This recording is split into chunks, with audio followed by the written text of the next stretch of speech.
A gente começou o ano 2020 com muitas novidades. O ataque da medida provisória 914, que foi o nosso presente de Natal do governo Bolsonaro, sem dúvida nenhuma, deixa a gente muito preocupado. Não foi à toa que o SINASEF Nacional chamou uma reunião da sua direção nacional, ampliada com a seção de bases, para discutir o início do ano. Nesse vídeo, a gente vai tentar colocar os ataques imediatos que devem ter uma resposta da nossa categoria em defesa da rede, para que a gente não perca o que nós acumulamos na história, na construção dos institutos federais. Nós vamos destacar aqui 5 ataques: o Futurice, a medida provisória 914, a verba para a educação, a PEC emergencial e a defesa dos integrados. O Futurice foi construído de uma forma em que a comunidade acadêmica não foi ouvida. Professores, estudantes, técnicos administrativos, sequer aqueles que dirigem a nossa rede foram ouvidos.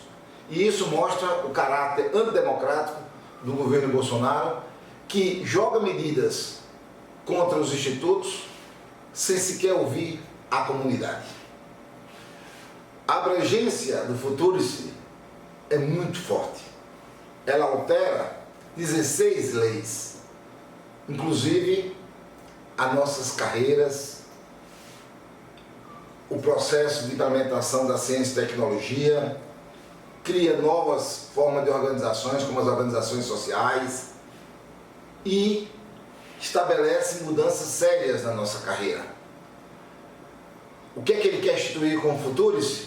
Nós destacamos alguns pontos, entre eles a quebra da autonomia dos institutos federais. Quer privatizar a nossa escola, onde o nosso trabalho vai se fundamentar na busca de dinheiro através de vendas da educação, venda de pesquisa, perdendo a nossa autonomia, perdendo a nossa independência. Modifica muito a estrutura hoje que existe nas nossas escolas. Os hospitais das nossas escolas, aqueles que servem, por exemplo, na medicina veterinária, terão como questão básica não atender a comunidade, não fazer um trabalho acadêmico, não fazer um trabalho de ciência, mas efetivamente buscar lucro, buscar dinheiro da comunidade. Então, nós temos certeza absoluta de que esses 10 pontos que nós destacamos dos objetivos, do que pretende o Futurice, leva a nossa escola a mudar o rumo da sua história. O que é que eles querem com isso? Nós apontamos 5 pontos. O governo quer com o Futurice dar um choque de neoliberalismo nos institutos federais, ou seja, quer privatizar a nossa rede, quer destruir as escolas públicas, porque para eles isso é um reduto da esquerda e, portanto, tem que ser destruído, quer tirar do Estado a responsabilidade com a educação, quer acabar com a política de reparos sociais, cotas, etc. E, por fim, quer acabar com as nossas carreiras. Esses 5 itens estão presentes no objetivo central do que é o PL Futurice. A medida provisória 914, em 13 artigos, ataca 3 leis, em especial a Lei 11.892, que funda os institutos federais. Ela foi encaminhada ao Congresso como medida provisória sem nenhuma explicação para isso, porque medida provisória é um recurso que o presidente tem direito a usar quando a urgência está estabelecida. O próprio parecer do Senado sobre essa medida provisória já fala da não necessidade desse projeto ser apresentado por medida provisória. O que é que significa isso, medida provisória? Que já está valendo, já está na lei. E se hoje houver uma eleição nos institutos federais, ele tem que obedecer essa medida provisória. E o que é que estabelece essa medida provisória? Nós consideramos que ela ataca, e é um ataque de morte, a nossa autonomia e a nossa democracia. Nós vamos destacar algumas coisas dessa medida provisória. No artigo 2º, ele coloca a obrigatoriedade da lista tríplice. É importante dizer que a Lei 11.892, que funda os institutos, nos permite eleger com soberania o nosso dirigente. não vai lista tríplice para o governo, vai apenas o mais votado. E cabe ao MEC reconhecer o processo de consulta e nomear o mais votado. Agora ele faz uma mudança radical. Sobe uma lista tríplice e ele vai escolher qualquer um da lista tríplice. E aí, a própria medida provisória já prevê algo muito importante. Vamos imaginar que no processo eleitoral eu me candidato, por exemplo, mas com compromisso de não assumir caso não seja o mais votado. Sabe o que acontece se isso for vigorar? A medida provisória já prevê essa situação e, neste caso, pode-se colocar pessoas que sequer não participaram do pleito, que sequer se inscreveram para concorrer, para compor a lista tríplice, e um desses pode ser escolhido pelo presidente da República, reitor da nossa instituição. Ou seja, nós poderemos ter um reitor que sequer participou do processo eleitoral, que sequer colocou seu nome para consulta. Sem contar que, se for colocar o seu nome na consulta, pode ter aí 1%, 2% dos votos, está em terceiro lugar e poderá ser nomeado sem nenhum aval da comunidade acadêmica. É muito importante estabelecer de que essa medida provisória prevê essa história, faz coisas dessa natureza, né? A outra coisa muito forte para a nossa Constituição é que a Lei 11.892, ela estabelece a paridade entre professores, técnico administrativo e estudantes para eleger o seu representante, para eleger o reitor. Com essa lei, os docentes passam a ter 70% do peso e os outros 30% é dividido, 15% para os técnicos, 15% para os estudantes. Como se a comunidade acadêmica não fosse responsável coletivamente pela construção do ensino na instituição. Então, ensino, pesquisa e extensão é feito por professores, técnicos administrativos e estudantes. O peso dessas três partes da comunidade acadêmica dentro da escolha de um reitor deve ser paritária. Isso a lei já estabelece, ele muda isso de uma forma muito antidemocrática. Importante salientar de que já no artigo 6º, né, eles estabelecem preocupações muito interessantes que atacam a autonomia e a democracia nossa, que é a escolha do vice-reitor, dos diretores de campus, chefes de departamentos, coordenadores de cursos e qualquer função gratificada e qualquer cargo de direção. Todos eles, sem exceção, serão indicados exclusivamente pelo reitor, escolhido pelo presidente da República. Então imagina só, um reitor que sequer colocou seu nome na pesquisa, ser nomeado reitor, ter o poder de nomear todos os diretores de campus, todos os chefes de departamentos, todos os coordenadores de curso, todos os CDs e todas as FGs. Isso significa, pessoal, o fim da instituição que nós temos hoje. Isso colocado em prática é um ataque descomunal à nossa vida acadêmica estabelecida com democracia e compromissos com o ensino, com a pesquisa e com a extensão. Então, a medida provisória 914 tem que ser revogada. Essa é a nossa luta, esse é o nosso objetivo. O orçamento da educação para 2020 caiu de 122 bilhões para 101 bilhão. Isso é uma perda de 20 bilhões. E pior, o que foi mais atingido? A pesquisa. E é importante lembrar que as pesquisas no nosso país, mais de 95% delas são produzidas pelas universidades federais e pelos institutos federais.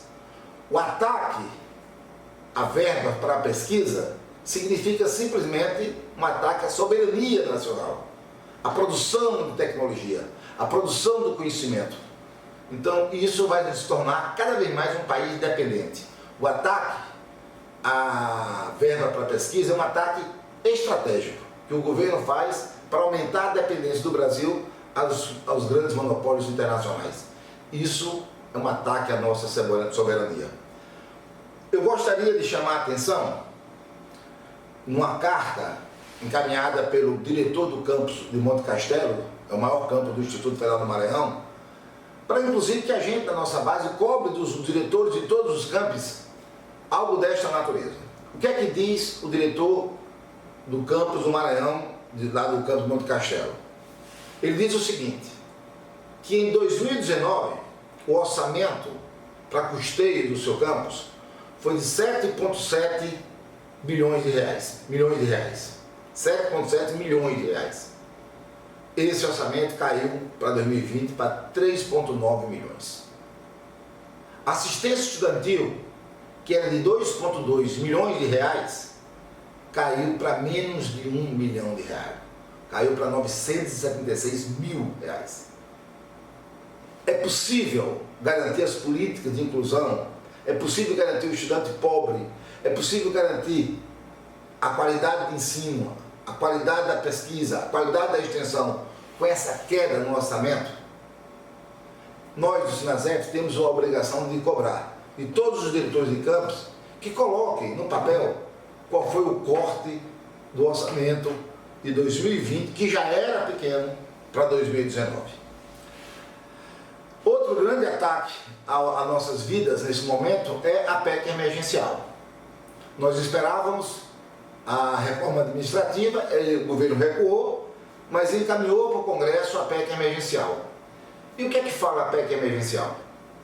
A PEC emergencial permite ao governo que, em nome da crise, não mais dá reajuste, promoções, não mais fazer concurso público, tudo isso contra os servidores públicos. É um ataque muito forte ao serviço público, porque quando você ataca o servidor, você ataca o serviço público. E pior, essa PEC permite ao governo reduzir a jornada de trabalho em até 25% dos servidores, reduzindo também o seu salário. Isso é uma agressão muito forte à vida dos servidores públicos. Como é que se estabelece isso? Tanto para o governo federal como para o governo estaduais. É através de uma regrinha em que os créditos do governo federal superam as despesas. Para você ter ideia do que eu estou falando, Acre, Goiás, Maranhão, Mato Grosso do Sul, Minas Gerais, Paraíba, Piauí, Rio de Janeiro, Rio Grande do Norte, Rio Grande do Sul e Tocantins, todos esses estados, hoje já podiam usar a mão da PEC emergencial. Ou seja, eles já podiam reduzir salários, suspender concursos, não mais da gratificação, não mais da progressão, não mais da reajuste. Então tudo isso já podia ser implantado por esses estados, né? Então é uma PEC que fere de morte o serviço público federal nesse país. Os cursos integrados, por que nós colocamos eles na rota de colisão com o governo? Se você for fazer uma pesquisa sobre o que é os cursos integrados hoje no país, nós vamos encontrar, primeiro, é quem mais aprova no Enem nesse país. Campeão de aprovação no Enem nos últimos anos tem sido os institutos federais. Os integrados colocou o ensino médio do Brasil entre as 5 melhores de educação do mundo. Esses integrados têm sido, hoje, a maior fábrica de sonhos do jovem pobre, preto e periférico.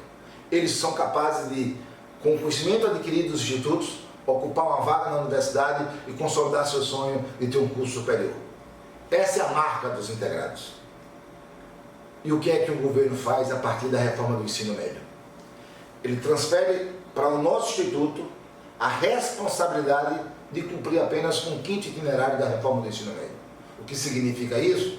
Que vamos voltar à época lá de escola técnica e priorizar apenas, única e exclusivamente, a formação de um ofício para um filho de trabalhador, para um filho de um pobre. Ou seja, filho de pobre, filho de trabalhador não pode sonhar com a universidade. Ele tem que trabalhar desde cedo. Afinal de contas, o governo diz o tempo todo que criança trabalhar não faz mal a ninguém, mas ele não coloca seus filhos para trabalhar. Então, essa diferença entre meu filho e o filho dos outros está muito marcada nessa mudança de estratégia que eles fazem quando atacam os integrados. Os integrados, o que de melhor aconteceu na educação brasileira nos últimos anos. Por fim, nós queríamos chamar a atenção, né, por que o governo de Bolsonaro ataca a educação. Se alguém tem alguma dúvida, é só fazer um estudo do que Hitler fez, do que Mussolini fez com a educação na Alemanha e na Itália. E você vai ver que os projetos deles são idênticos. Porque o fascismo não sobrevive com a educação libertária.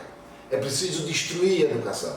E eu vou repetir aqui uma frase de um brasileiro que todos conhecem e que sempre defende a educação, que é o ex-governador do Rio Grande do Sul e do Rio de Janeiro, Leonel Brizola.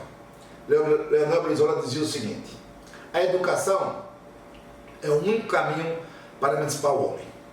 Desenvolvimento sem educação é a criação de riquezas, apenas para alguns privilegiados. A violência é fruto da falta de educação. Venho e volto do campo e os bois são os mesmos, não mudam de caráter. Já os homens, é por isso que a educação é atacada, pelo papel que ela faz na transformação do homem. Então, lutar por uma educação de qualidade e que possa fazer com que seus filhos se transformem em homens e cidadãos é, na verdade, lutar contra o fascismo. Por isso que o fascismo joga tanto peso na luta contra a educação. Nós terminamos esse vídeo anunciando o calendário de luta para 2020. E nós gostaríamos muito de chamar toda a base para lutar junto conosco. Então vamos lá. Em fevereiro, nós aprovamos na reunião da direção nacional que as seções de base devem mandar gente para Brasília para nos ajudar nos plantões. E tem uma semana em especial em que nós vamos ter várias atividades em Brasília.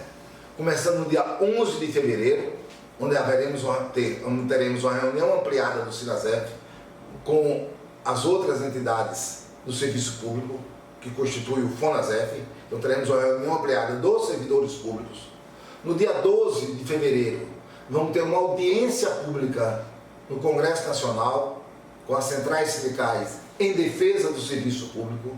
No dia 13 de fevereiro, nós estaremos distribuindo uma carta aos deputados e senadores, solicitando que os mesmos votem contra a medida provisória 914. Portanto, vamos bater na porta de deputado por deputado, de deputada a deputada, de senador por senador, de senadora por senadora, para que possa vir para o nosso lado, lutar contra essa medida provisória. No dia 8 de março, nós temos o Dia Internacional da Mulher e queremos fazer desse dia um grande dia de resistência e luta em defesa do ensino público gratuito e de qualidade, em defesa das liberdades democráticas, em defesa do direito dos trabalhadores e, por fim, o grande dia de luta que nós estamos propagandeando, que é o tsunami da educação que nós queremos repetir do ano passado, no 18 de março. Esse dia será um dia nacional de greves, paralisações, manifestações, atos, e a educação já decidiu. Nós vamos parar o Brasil.